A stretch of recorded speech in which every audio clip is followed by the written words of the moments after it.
ശിവായ ഓം ഹ്രീം നമ ശിവായ ഓം ഹ്രീം ഹൗം നമ ശിവായ ഓം 105-ാമത്തെ ഭാഗം ഇപ്പോൾ പാരായണം ചെയ്യുന്നു. ശിവപുരാണം ജ്യോതിർലിംഗ കഥകളെ പറയുന്നു. ത്രയംബകേശ്വരനെയാണ് ഇപ്പോൾ പറയുന്നത്. ത്രയംബകേശ്വരൻ തൊട്ട്. ഓം സൂതനോദി മുനിശ്രേഷ്ഠരെ കേൾക്കണം ത്രയംബകം ജ്യോതിർലിംഗത്തിൻ മഹിമകൾ. ഗൗതമർഷി മുന്നിൽ പ്രത്യക്ഷനായി ശിവൻ ഗോഹത്യാപാപത്തെ തീർത്തോരു സൽക്കഥാം. ഇവിടെ ഗോഹത്യാപാപം എന്ന് പറഞ്ഞു വെച്ചാലും അത് ആചാര്യന്മാരെ സ്മരിക്കാറുണ്ട്. ഗൗതമ മഹർഷിക്ക് ഗോഹത്യാപാപം വന്നിട്ടില്ല എന്ന്.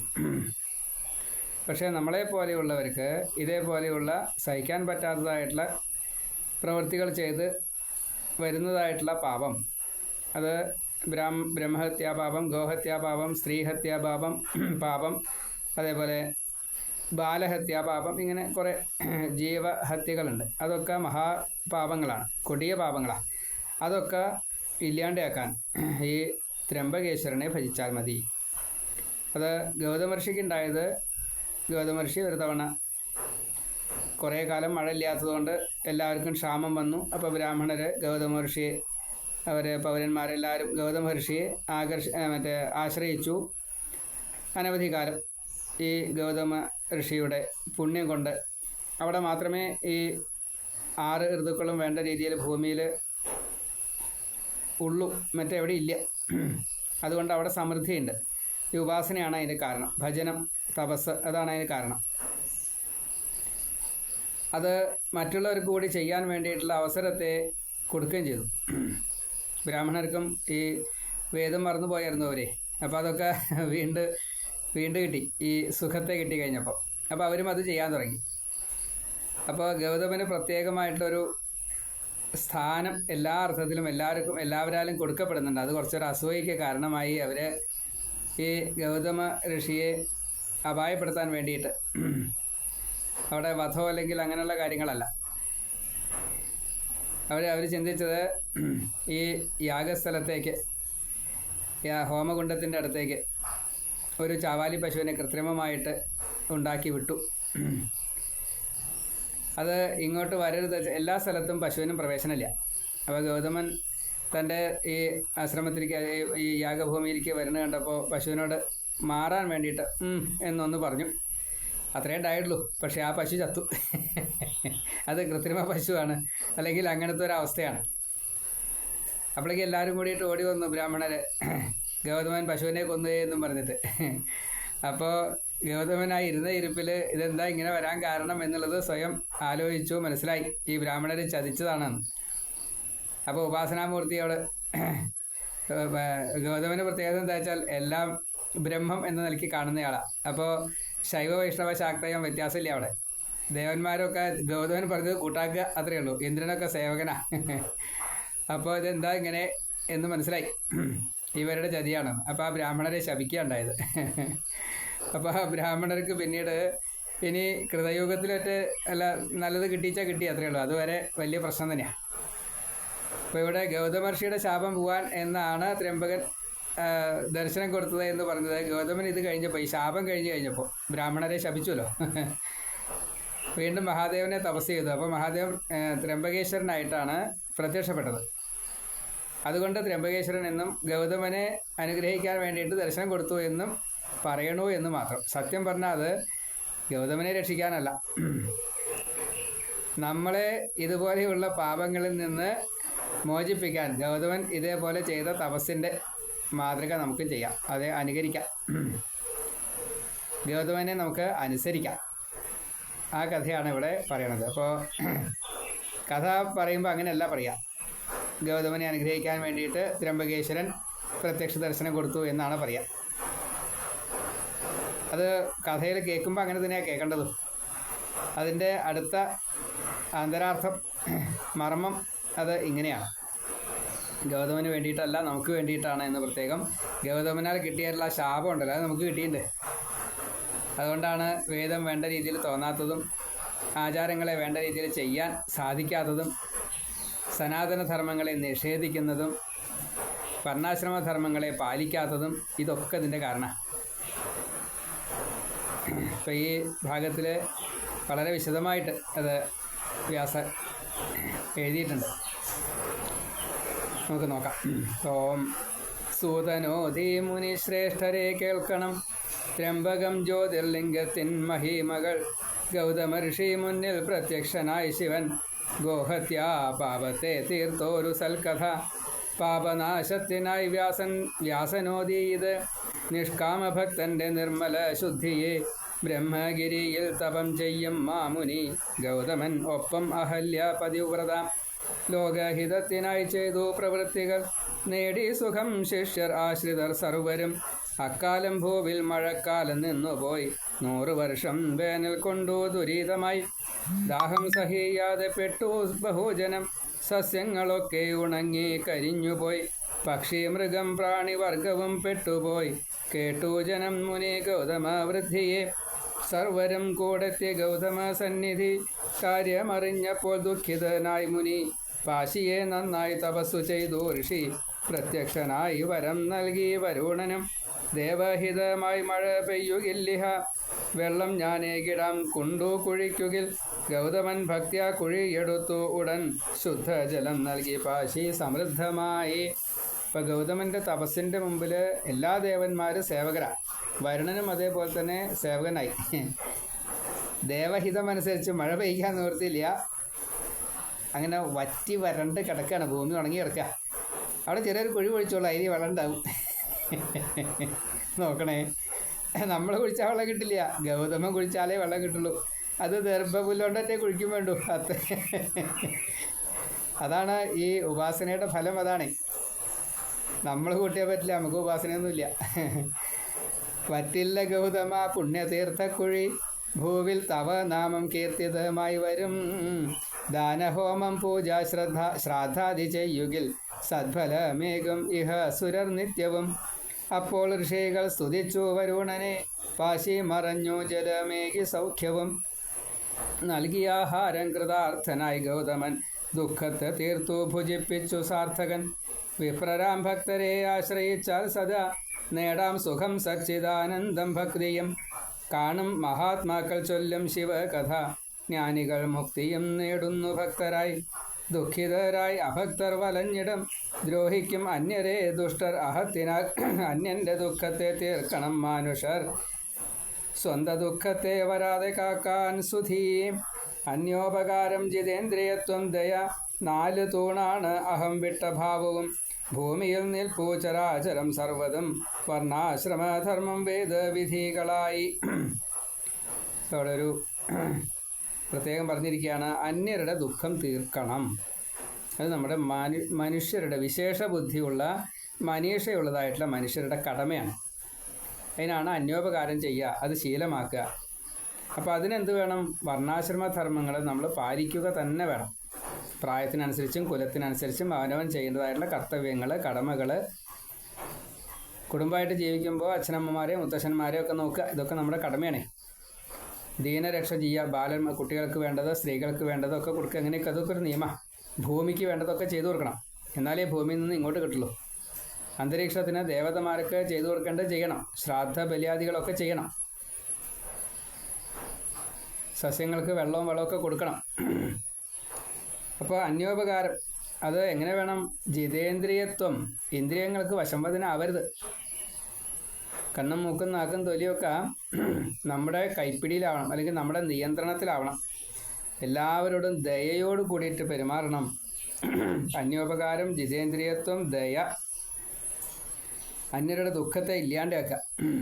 അന്യരുടെ ദുഃഖത്തെ അത് പരിഹരിക്കാൻ വേണ്ട പ്രവൃത്തികൾ ചെയ്യുക. ഇങ്ങനെ 4 കാര്യങ്ങൾ ഈ സനാതനധർമ്മം, അത് ഭൂമിയിലത്തെ ഒരു തൂണാണെന്നാ. അന്യരുടെ ദുഃഖങ്ങളെ ഇല്ലാണ്ടാക്കാവുന്ന, പിന്നെ അന്യർക്ക് വേണ്ടത് മുഴുവനെ കൊടുക്കുക എന്നാണല്ലോ ഇതിൻ്റെ ഒരു ഭാവം വരിക. അതേപോലെ ജിതേന്ദ്രിയത്വം വേണം, ഇന്ദ്രിയങ്ങൾക്ക് വശം വരാവരുത്. അപ്പോൾ രണ്ടാമത്തെ ദയയോട് കൂടിയത് ഭൂതദയ, അതൊക്കെ ഇതിൽ പെട്ട തന്നെയാട്ടോ. അതേപോലെ ഞാൻ അഹം എന്നുള്ള ഭാവം ഉണ്ടല്ലോ, അത് ലെവലേശം ഉണ്ടാവാൻ പാടില്ല എന്നാണ്. മതം ഉണ്ടാവുകയേ അരുത്, ഞാൻ ഉണ്ടെന്നുള്ള ഭാവം ഉണ്ടാവരുത്. ചെയ്യുകയും വേണം, ഞാനാ ചെയ്തതെന്ന് തോന്നുവരുത്. അതാണ് അപ്പോൾ ഈ 4 കാര്യങ്ങൾ ഈ ഭൂമിയിൽ സനാതനധർമ്മം നിലനിൽക്കാനുള്ള 4 തൂണുകളാണ്. 100 വർഷം സുഖമായിട്ട് ജീവിച്ചാൽ മാത്രമേ നമുക്ക് പ്രാരബ്ധത്തെ തീർക്കാൻ സാധിക്കുള്ളൂ. അതിന് ശരീരത്തെ നമ്മൾ ശരീരം ആദ്യം ഖലു ധർമ്മസാധനം. ധർമ്മം ചെയ്യണമെന്ന് വെച്ചാൽ ശരീരം വേണം. പരോപകാരാർത്ഥം ഇതം ശരീരം. അടുത്തത് രണ്ടാമത്തെ, അന്യർക്ക് വേണ്ടിയിട്ട് ഉപകാരം ചെയ്യാനാണ് ഈ ശരീരം. അതിന് ഈ ശരീരത്തെ സംരക്ഷിക്കുക തന്നെ വേണം. പ്രാണരക്ഷാർത്ഥം ആഹാരം. ആഹാരത്തെ നമ്മൾ പ്രാണനെ രക്ഷിക്കാൻ വേണ്ടിയിട്ടാണ്. ഈ പ്രാണോർജ്ജം ഇല്ല വെച്ചാൽ നമുക്ക് പ്രവൃത്തികൾ ചെയ്യാൻ സാധിക്കില്ല. അതേപോലെ ശുദ്ധ മനസ്സ് കിട്ടിയാൽ മാത്രമേ മുക്തി കിട്ടുള്ളൂ. ജീവൻ്റെ ശുദ്ധിക്കാവണം ത്രികരണങ്ങളും. ജീവശുദ്ധ്യർത്ഥം ത്രികരണാനി. അപ്പോൾ നമ്മൾ വചസ കർമ്മണ, മനോ വാക് കായം, അല്ലെങ്കിൽ മനസാ വാച കർമ്മണ, നമ്മൾ ചെയ്യുന്ന എല്ലാ പ്രവൃത്തികളും ഈ ലോകഹിതത്തിന് വേണ്ടിയിട്ടാവണം. ഇന്ന് ഒരു സുഭാഷിതം ഷോർട്സിൽ കൊടുത്തിട്ടുണ്ട് ഞാൻ. ഉത്തമാനാം സ്വഭാവോയം പരദുഃഖ സഹിഷ്ണുത സ്വയം ദുഃഖം ച സംപ്രാപ്തം മന്യതേന്യസ്യ വാര്യതേ ദയാലു അമദസ്പർശ ഉപകാരീ ജിതേന്ദ്രിയ ഏതൈശ്ച പുണ്യൈസ്തംഭൈസ്തു ചതുർഭിർധാര്യതേ മഹി. ഉത്തമാന സ്വഭാവ അയം. ഉത്തമന്മാരുടെ സ്വഭാവമാണ് ഇത്. പരദുഃഖ സഹിഷ്ണുത.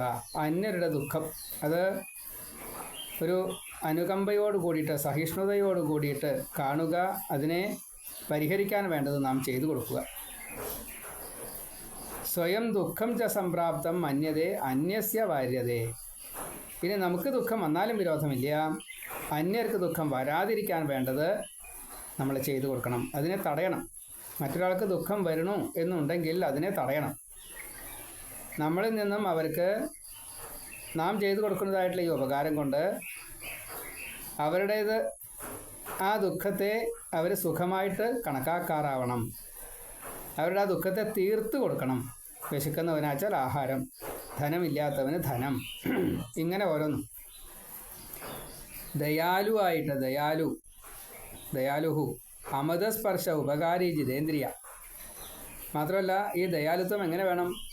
ഞാനാണ് ഇത് ചേർക്കുന്നത്, ഞാൻ എന്നുള്ള അഹംഭാവം ഉണ്ടാവേ പാടില്ല. മാത്രമല്ല ഉപകാരമായിരിക്കണം, അത് ജിതേന്ദ്രിയത്തോടു കൂടിയിട്ട് വേണം. ഞാനൊരു ഉപകാരം ഒരാൾക്ക് ചെയ്തു കൊടുത്തു കഴിഞ്ഞാൽ എനിക്ക് അതിൽ നിന്ന് എന്തെങ്കിലും ഒരു ലഭ്യം വേണമെന്ന് വിചാരിച്ചാൽ അത് ഉപകാരമായിട്ട് മാറണം. ജിതേന്ദ്രിയത്വം എന്നുള്ളത് ഇതും അതിൽ പെട്ടതാ. വെറുതെ ഇന്ദ്രിയജയം മാത്രം ചെയ്താൽ പോരാ, ഇതും അതിൽ പെട്ടതാ. ഞാൻ അങ്ങോട്ട് ചെയ്താൽ അപ്പം എന്താ എൻ്റെ ലഭ്യം എന്തിനു വേണ്ടിയിട്ടാണ്? ഈ ഇന്ദ്രിയപ്രീതിക്കാണ്. അപ്പോൾ ആ ഇന്ദ്രിയപ്രീതി വേണ്ട എന്ന് വെക്കണം. ഇങ്ങനെ ഈ 4 കാര്യങ്ങൾ ഏതൈശ പുണ്യൈഹി, അത് സ്തംഭൈഹി, പുണ്യസ്തംഭങ്ങളാണെന്നാ. 4 തൂണുകളാണ്, പുണ്യങ്ങളുടെ 4 തൂണുകളാണ്. അന്യോപകാരം, ജിതേന്ദ്രിയത്വം, അഹങ്കാരമില്ലായ്ക, അന്യരുടെ ദുഃഖത്തെ തീർത്തു കൊടുക്കുക. ഇത് ചതുർഭിഹി ധാര്യതേ മഹി. ഈ ഭൂമി ഇതിനെ ധരിക്കുകയാണ് 4 തൂണായിട്ട്. സനാതന ധർമ്മമാണത്. അത് ഈ വർണ്ണാശ്രമധർമ്മങ്ങളിൽ നമ്മൾ ശീലമായിട്ട് സ്ഥിരമായിട്ട് അത് ചെയ്യുമ്പോൾ, ആചാരാനുഷ്ഠാനങ്ങൾ ചെയ്യുമ്പോൾ നമുക്ക് കിട്ടുന്നതായിട്ടുള്ള ഒരു ഭാവം ആണ് ഈ 4 തൂണുകൾ. അതാണ് ലോകത്തിൻ്റെ നിലനിൽപ്പ്. സാത്വികമായിട്ട് എല്ലാവരെയും ശുദ്ധ സാത്വികത്തിലേക്ക് എത്തിക്കാൻ വേണ്ടിയിട്ടുള്ള നമ്മളാ ചെയ്യപ്പെടുന്ന ഒരു പ്രവൃത്തി. അത് നമ്മെ മറ്റുള്ളവർ അനുകരിക്കും. അപ്പോഴാണ് നമ്മൾ ആചാര്യനാവുക, നമ്മൾ ഗുരുവാവുക. അപ്പോൾ നാം ചെയ്യുന്ന പ്രവൃത്തികൾ മുഴുവൻ മറ്റൊരാൾ കാണുമ്പോൾ ഇയാൾ ചെയ്ത് ശരിയാട്ടോ എന്ന് പറയാറാവണം. ചീത്ത കണ്ണുകളോട് കൂടിയിട്ട് പലതും നോക്കിയേ പറയുകയൊക്കെ ചെയ്യുക. അത് സാരില്ല, അത് നമ്മളെ സംബന്ധിച്ച് ഒരു വിഷയമല്ല. പക്ഷേ നമ്മൾ ചെയ്യുന്ന പ്രവൃത്തികൾ നമ്മൾ തന്നെ മാറി നിന്ന് വീക്ഷിക്കുക. അപ്പം നമുക്ക് മനസ്സിലാവും, ഞാൻ ചെയ്ത് ശരിയാണ് കേട്ടോ. ഈ ഒരു അവനവനോട് ചോദിച്ച് ചെയ്യുക, അവനവനെ തൃപ്തിപ്പെടുത്തുക. പ്രവൃത്തിയുടെ ഫലമായിട്ട് അവനവന് സന്തോഷമുണ്ടാവുക. ഇത് ലോകത്തിന് ഹിതമാവണം. ഒരു കാരണവശാലും ഹിംസയാവരുത് അന്യർക്ക്. ഈ 4 കാര്യം ഭൂമിയിൽ 4 തൂണുകളായിട്ട് സനാതന ധർമ്മത്തിന് ബലം ആയിട്ട് നിൽക്കണം. അതാണ് ഇവിടെ പറഞ്ഞത്. ദുഃഖിതരായി അഭക്തർ വലഞ്ഞിടും, ദ്രോഹിക്കും അന്യരെ ദുഷ്ടർ അഹത്തിനാൽ. അന്യൻ്റെ ദുഃഖത്തെ തീർക്കണം മാനുഷർ, സ്വന്തം ദുഃഖത്തെ വരാതെ കാക്കാൻ സുധി. അന്യോപകാരം ജിതേന്ദ്രിയത്വം ദയ, 4 തൂണാണ് അഹം വിട്ട ഭാവവും. ഭൂമിയിൽ നിൽപ്പൂ ചരാചരം സർവ്വതും, വർണ്ണാശ്രമധർമ്മം വേദവിധികളായി. ഇതൊക്കെ വേദം വിധിച്ചതാട്ടോ. ഗൗതമൻ ചെയ്തു തപസ് യഥാവിധി, നിത്യനൈമിത്തികം ഹോമ പൂജാദികൾ. ഭൂമി നൽകി വരി നെല്ലും ഫലങ്ങളും, വേണ്ടതിനേക്കാൾ സമൃദ്ധിയും ഭാഗ്യമായി. സ്വാഭാവികമായി പശുപക്ഷിവർഗവും, കേട്ടറിഞ്ഞ് മുനി വിപ്രർജനങ്ങളും. എത്തി സുഖമായി വസിച്ചു വരുണനാൽ, ദത്തം ജലം കൊണ്ട് ഗൗതമാനുഗ്രഹാത്. ചെയ്തു കൃഷി തൊട്ട് സർവരും തൃപ്തരായി, യാഗാദികൾ ചെയ്തു വിപ്രർ സുരാർത്ഥമായി. ഗൗതമന്റെ ജലം ചിന്തിച്ചില്ല അവർ, വാക്കേറ്റമായി അഹല്യയൊത്തു ചിലർ. സ്ത്രീകൾ പറഞ്ഞു ദ്വിജർ ചെയ്തു പൂജകൾ, ഗൗതമൻ തോൽക്കാൻ ഗണേശനോ നിത്യവും. പ്രത്യക്ഷനായി ഗണേശനോ ദീമുനെ, എന്തോ വരം വേണം നൽകാം യഥേഷ്ടമായി. ഉപാസന ചെയ്യുന്നത് അന്യരെ ഉപദ്രവിക്കാൻ വേണ്ടിയിട്ടാവരുത്. ഇവിടെ ഗണപതിയെയാണ് എല്ലാ മഹർഷിമാരും ബ്രാഹ്മണരും ഒക്കെ കൂടിയിട്ട് പൂജിക്കാൻ തുടങ്ങിയത്. ഇതിനറിയോ? ഗൗതമനെ ദ്രോഹിക്കാൻ. അഹല്യയ്ക്ക് സുഖം കിട്ടണോ?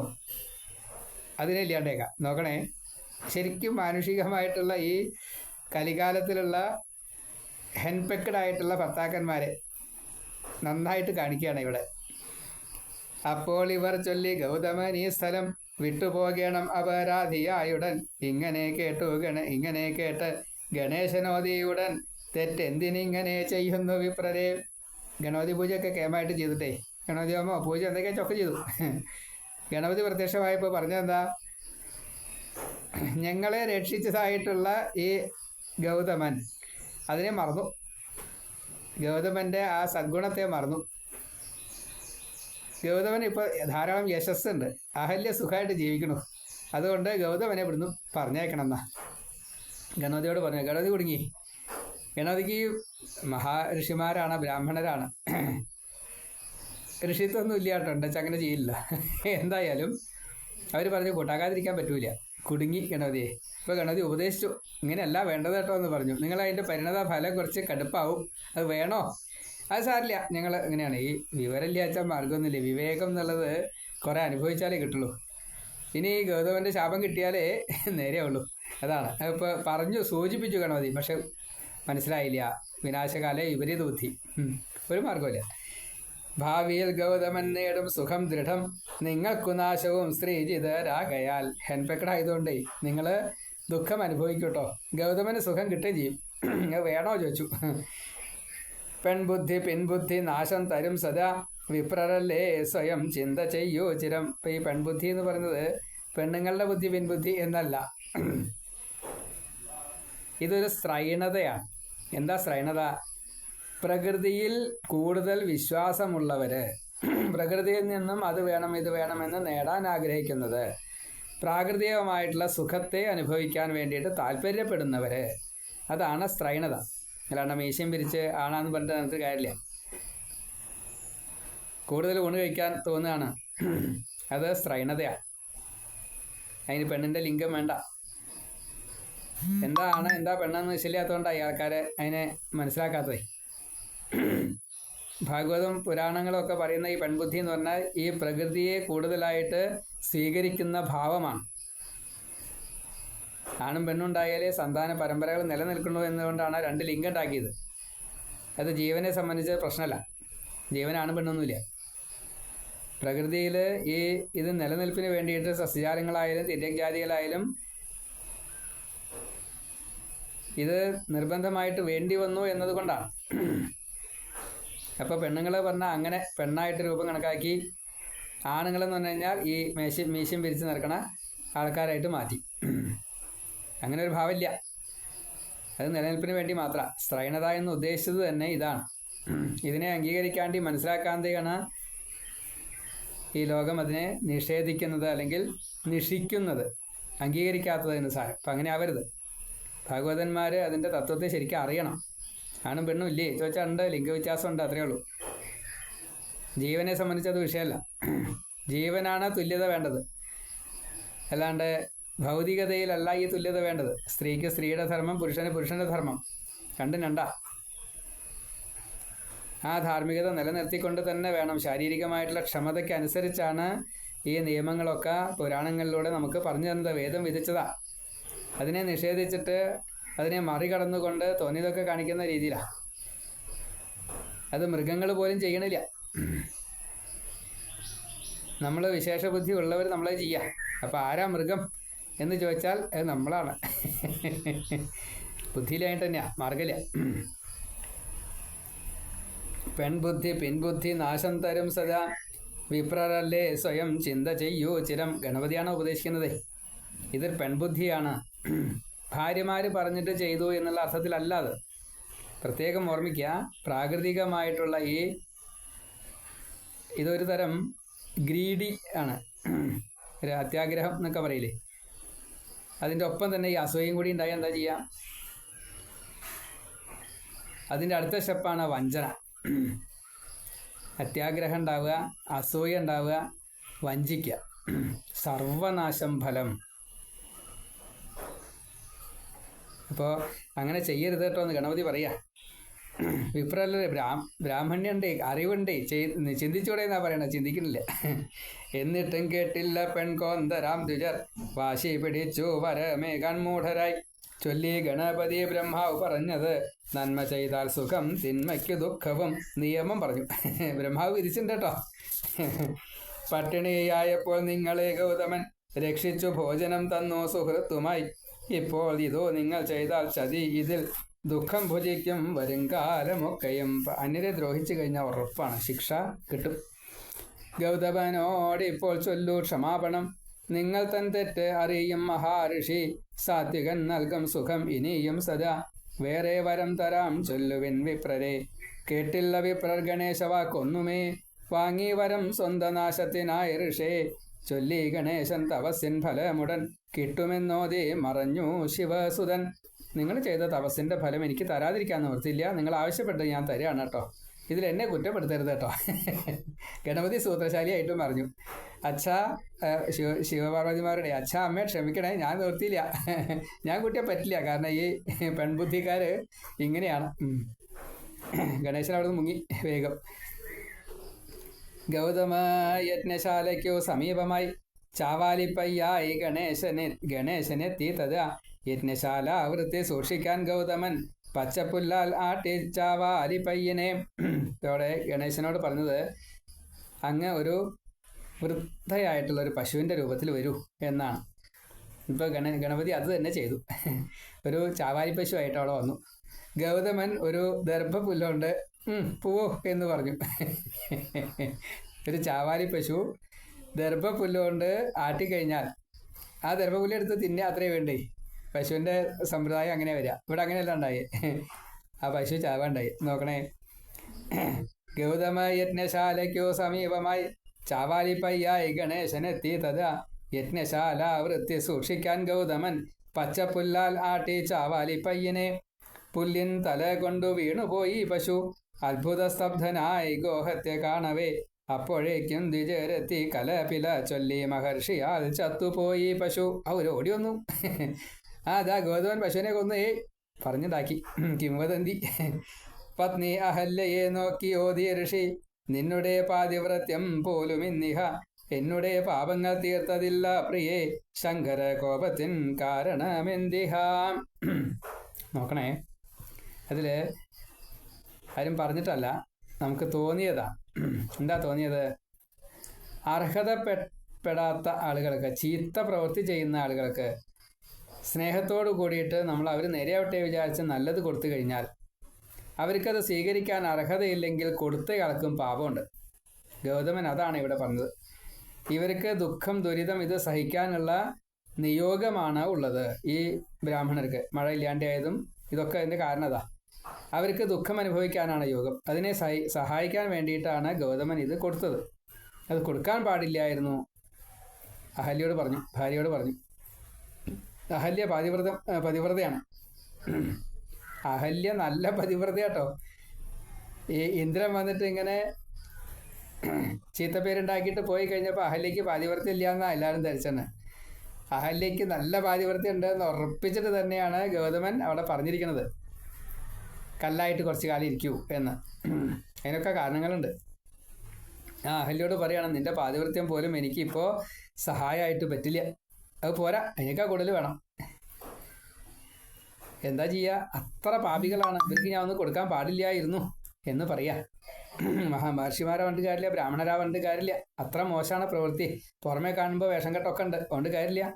ചെയ്യുന്ന പ്രവൃത്തികൾ ഹോമമുണ്ട്, പൂജ ഉണ്ട്, നാമം ജപിക്കുന്നുണ്ട്, ഭാഗവതം വായിക്കുന്നുണ്ട്, ഒക്കെ ഉണ്ട്. പക്ഷെ പണ്ടെന്താ കാര്യം, ഉള്ളു മുഴുവൻ കലുഷിതമാണ്, അസൂയ, വഞ്ചന.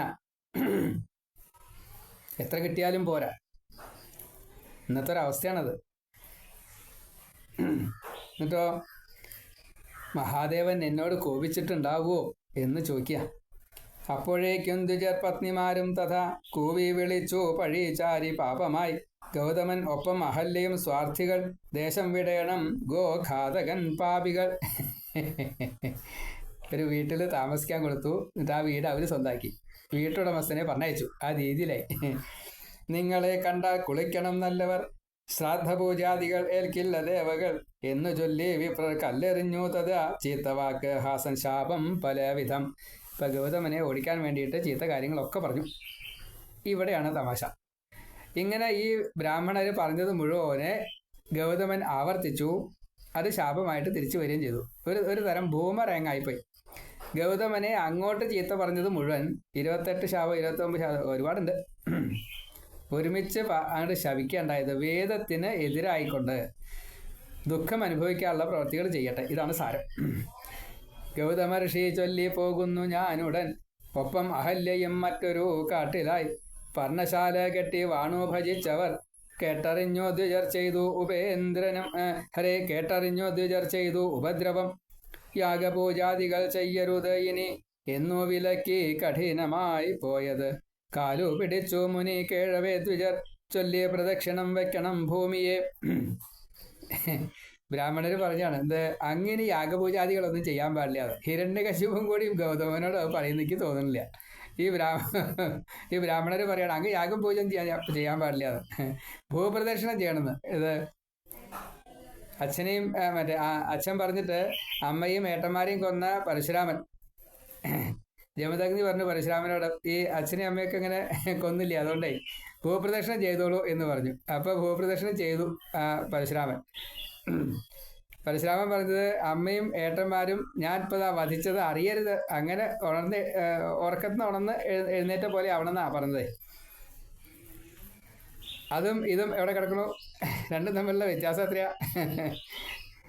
3 വട്ടം തീർന്നാൽ അപ്പോൾ ഓതാൻ വഴി, പിന്നെ വ്രതസ്ഥരായി കാത്തിരിക്കൂ ചിരം. ബ്രഹ്മഗിരിയെ പ്രദക്ഷിണം വെക്കണം 100 വട്ടം, പിന്നെ ഗംഗാസ്നാനം സ്ഥിരം.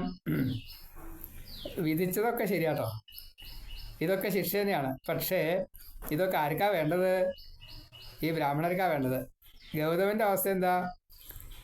ഭൂപ്രദക്ഷിണം വയ്ക്കാൻ വേണ്ടിയിട്ട് ഗൗതമൻ നടക്കാൻ തുടങ്ങിച്ചാൽ ഓരോ അടി വയ്ക്കുന്നത് ഓരോ യാഗം ചെയ്യുന്നതിന് തുല്യമായി.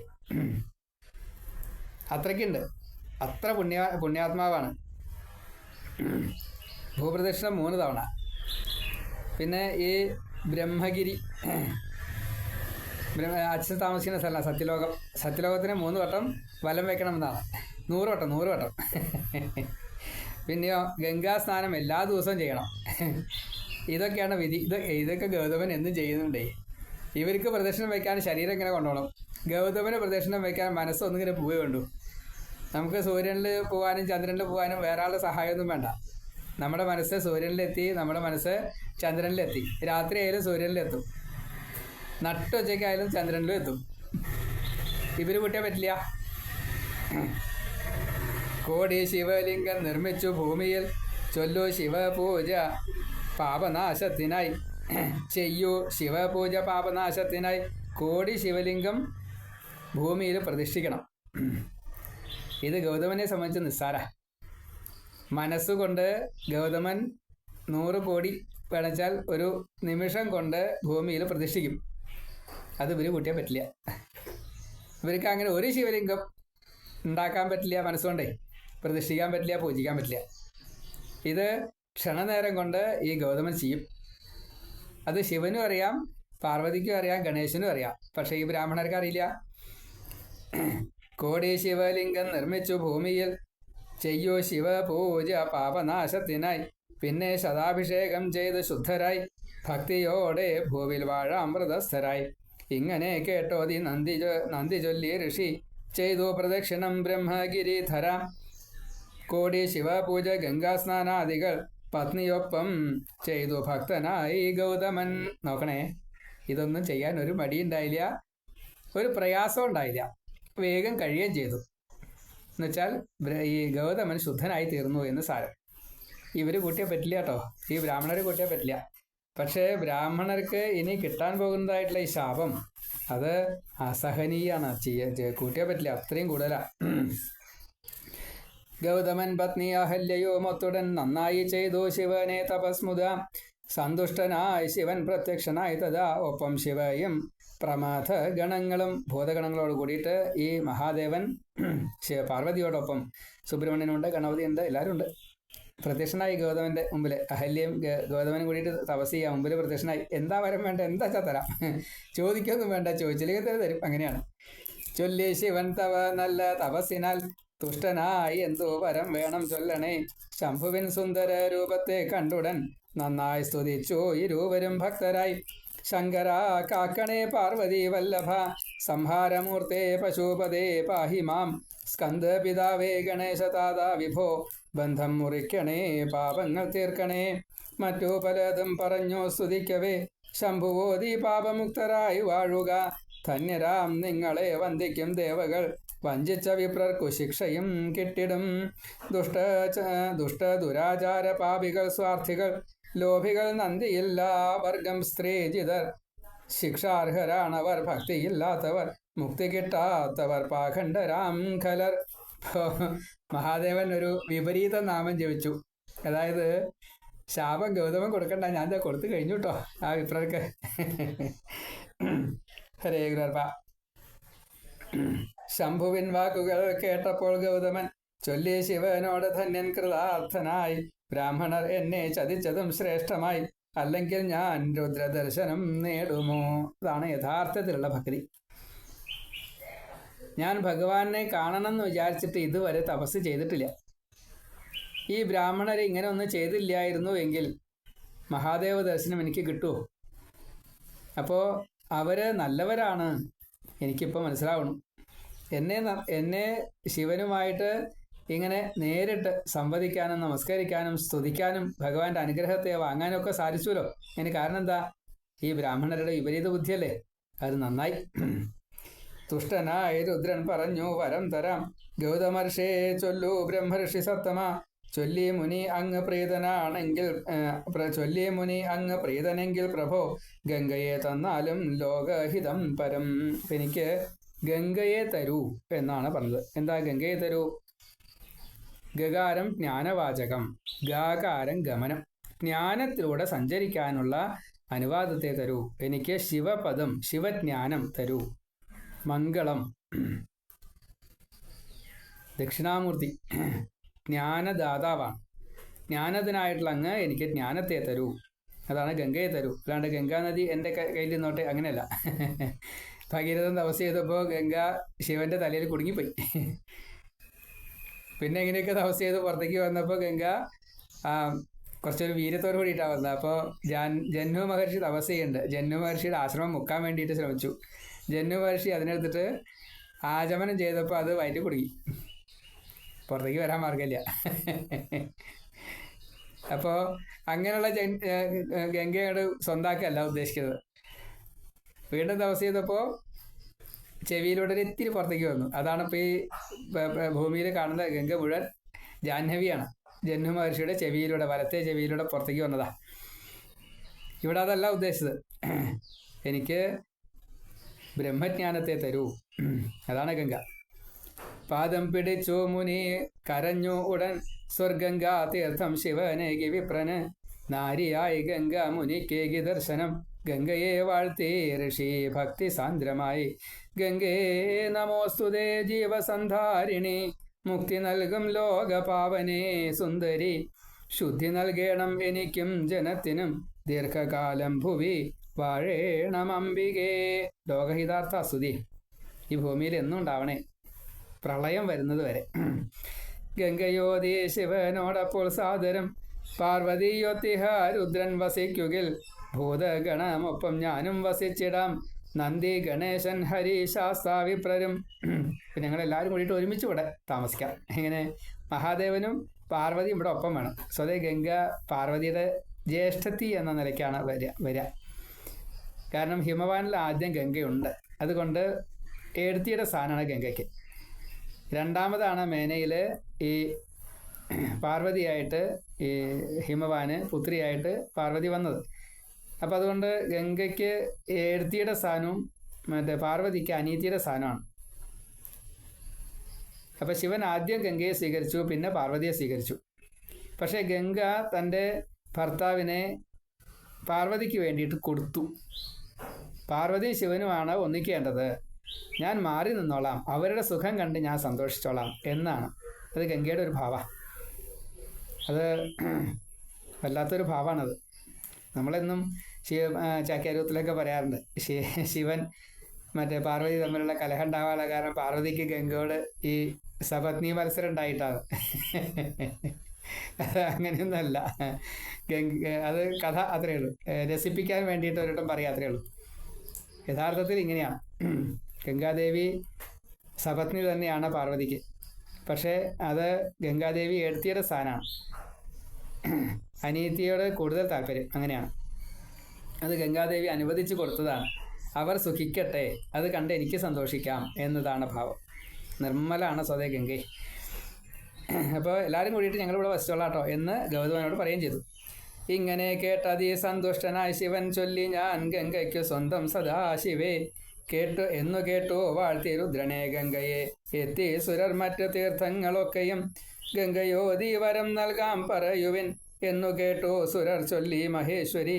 ശ്രേഷ്ഠ നദി മർത്യ തുഷ്ടിയെ ചെയ്യണം. ജീവജാല രക്ഷ ചെയ്തു വസിക്കണം. ഞാൻ മാത്രം എങ്ങനെ ഒറ്റയ്ക്കു വാണിടും. എൻ ശുദ്ധി എൻ സ്ഥാനം ഏറ്റം പ്രഥമമായി കൽപ്പിക്കണം. പാപം തീർക്കാൻ കഴിയണം. പാപികൾ എന്നിൽ കുളിക്കില്ലേ നിത്യവും. ഇങ്ങനെ കേട്ടപ്പോൾ ചൊല്ലി സുരരുടൻ, ഞങ്ങൾ വരും വ്യാഴം ചിങ്ങം രാശി ഞങ്ങൾ വരും വ്യാഴം ചിങ്ങം രാശിയിലായി എത്തുമ്പോൾ അമ്മയ്ക്ക് ശുദ്ധിയേകാൻ സ്ഥിരം. പണ്ഡിതർ ഋഷി സ്നാനം ചെയ്തിടും. അപ്പോൾ വ്യാഴം ചിങ്ങം രാശിയിൽ, വ്യാഴം എന്ന ഗ്രഹം ചിങ്ങം രാശിയിൽ വരുന്ന സമയത്ത് ഈ ഋഷികൾ, ദേവഋഷികൾ, അതേപോലെ ബ്രാഹ്മണർ എല്ലാവരും വന്നിട്ട് ഗംഗയിൽ കുളിക്കും. അപ്പോൾ ഇവിടെയുള്ള എല്ലാ പാപങ്ങളും, പാപികൾ കുളിക്കുമ്പോൾ പാപം വരും. അപ്പോൾ ആ ഗംഗയ്ക്കുള്ള ഈ പാപത്തെ മുഴുവൻ തീർക്കാൻ ഞങ്ങൾ സ്നാനം ചെയ്ത് ശുദ്ധമാക്കിക്കൊള്ളാം എന്ന് ബ്രാഹ്മണരും അനുഗ്രഹിച്ചു കൊടുത്തു ഗംഗയ്ക്ക്. ഗംഗ അത് സ്വീകരിച്ചു. ഭക്തർ കുളിക്കുകിൽ പാപനാശം വരും. പുണ്യവും കിട്ടും സ്ഥിരം തവ ശുദ്ധിയും. ഗൗരി ശിവൻ ഗംഗ നൽകിടും മുക്തിയും. ഭക്തർ ത്രികാലം കുളിച്ചു ഭജിക്കുകിൽ. ഗൗതമി നാമത്തിൽ ഖ്യാതയായി ഗംഗയും. കാലം കഴിയവേ സ്വർഗമെത്തും സതി. ഇപ്പൊ ഗംഗ എന്നുള്ള പേരിൽ വന്നതെങ്കിലും ഗൗതമി എന്ന പേരിൽ ഗംഗാനദി എന്നും പ്രസിദ്ധയായിത്തീരും. ഇങ്ങനെ പ്രാർത്ഥിതയാകവേ ശങ്കരൻ പാർവതി ഗംഗ പ്രതിഷ്ഠിതരായിഹ. ഗൗതമി തടത്തിലാണ് ശിവപാർവതിമാരുടെ ആ വലിയ ത്രംബകേശ്വരൻ എന്ന ആ ക്ഷേത്രം സ്ഥിതി ചെയ്യണത്. അവിടെ എത്ര സുഖം ചോദിച്ചാൽ അറിയില്ല, അത്രയും കൂടുതൽ സുഖമാണ്. മനസ്സിന് സുഖം, ശരീരത്തിന് സുഖം, അങ്ങനെയൊക്കെയാണ്. മുക്തിയും കിട്ടും. ഗൗതമി ഗോദാവരി തീരം തന്നിലായി ത്രംബകനാഥൻ സ്വഭക്തരാൽ പൂജിതർ. പുഷ്കരം തൊട്ട് സകല തീർത്ഥങ്ങളും മറ്റു സുരരും ത്രിമൂർത്തി സരസ്ഗിരി. വേദം ഉപനിഷത് ശാസ്ത്രം പുരാണവും എത്തി അനുഗ്രഹം നൽകും ജനത്തിന്. വ്യാഴം വരും ചിങ്ങം രാശി തന്നിൽ തഥാ സർവസുരരും പവിത്രമാക്കും ധര. അതായത് ദേവന്മാരുടെ ഒരു ദിവസം നമ്മുടെ ഒരു കൊല്ലാണ്. അപ്പോൾ കൊല്ലത്തിലൊരിക്കലാണ് ഇവിടെ എത്തുക. അത് മതി, അതന്നെ ധാരാളം. അപ്പം അങ്ങനെയാണ് അനുഗ്രഹം. ത്രംബകേശൻ ജ്യോതിർലിംഗം പൂജിക്കുകിൽ. കോടി ജന്മ പാപം തീർക്കും മഹേശ്വരൻ. ഗൗതമ പൂജിതൻ നൽകും വരം സദാ. ഭക്തിയും മുക്തിയും വിദ്യയും മേൽക്കുമേൽ എല്ലാവിധ അനുഗ്രഹങ്ങളും ഈ ത്രയംബകനാഥൻ മഹാദേവൻ പാർവതിയോടൊത്തും ഗംഗയോടൊത്തും മഹാബ്രാഹ്മണരായിട്ടുള്ള ഗൗതമർഷി തൊട്ടുള്ള സപ്തർഷികൾ തൊട്ടുള്ള എല്ലാവരാലും ദേവീദേവന്മാരും നമ്മെ അനുഗ്രഹിക്കുമാറാകട്ടെ. ബാക്കിയുള്ള കഥകൾ നമുക്ക് നാളെ വൈദ്യനാഥനാണ്, അത് നാളെ പറയാം. സർവത്ര ശിവനാമകീർത്തനം. ഹര ഹര മഹാദേവ. നമ ശിവായ നമ ശിവായ നമ ശിവായ നമ ശിവായ. ഓം നമ ശിവായ. ഓം ഹ്രീം നമ ശിവായ. ഇന്നത്തെ ഷോർട്ടും കാണാൻ വേണ്ടിയിട്ട് ശ്രമിക്കുക. 1 മിനിറ്റേ ഉള്ളൂ. നാരായണൻ 60 സെക്കൻഡ്. നാരായണ നാരായണ നാരായണ ശ്രീ ശിവ നമ ശിവായ.